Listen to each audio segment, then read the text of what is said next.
नमस्कार पुष्पालक मित्रांनो, स्वागत आहे आपल्या फेड गुरु या यूट्यूब चॅनलवरती. मित्रांनो, आजच्या व्हिडिओमध्ये आपण आपल्या पहिल्या वेताच्या कालवडी असतील, पाडी असतील, रेडी असतील यांना जर माझावरती येण्यासाठी कुठल्याही प्रकारच्या समस्या त्या ठिकाणी येत असतील, तर त्या पाठीमागची कुठली कारणं असू शकतात आणि आपण त्यावरती कशा पद्धतीने उपाययोजना केल्या पाहिजे, तर या विषयावरती आज आपण माहिती घेणार आहोत.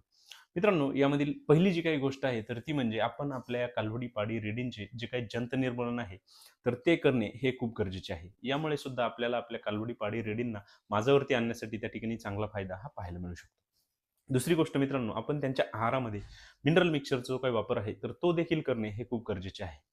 मित्रांनो, त्यासोबतच आपण त्यांना जो काही चारा देतो, तर तो चांगल्या क्वालिटीचा असणे गरजेचे आहे, की ज्यामुळे त्यांच्या शरीरामध्ये आवश्यक जे काही घटक आहेत, तर ते त्यांना मिळतील आणि आपल्या पशूंमध्ये त्यांना पोषणामुळे जे काही या समस्या निर्माण होतात, तर त्या दूर करण्यासाठी त्या ठिकाणी आपल्याला चांगला फायदा होईल. तसेच त्यांना जर हार्मोनल इम्बॅलन्स त्यांच्या शरीरामध्ये त्या ठिकाणी झालेला असेल, तर तो दूर करण्यासाठी मग आपण हार्मोनचे इंजेक्शन देखील त्यांच्यामध्ये वापर करून आपल्या या कालवडी, पाडी, रेडींना माझावरती आणण्यासाठी त्या ठिकाणी फायदा घेऊ शकतो. मित्रांनो, आपल्याला जर या विषयावरती सविस्तर माहिती पाहिजे असेल, तर त्याचा व्हिडिओ आपल्या YouTube चॅनलवरती अपलोड केलेला आहे. आपण जर तो पाहिला नसेल, तर तो नक्की पहा. धन्यवाद.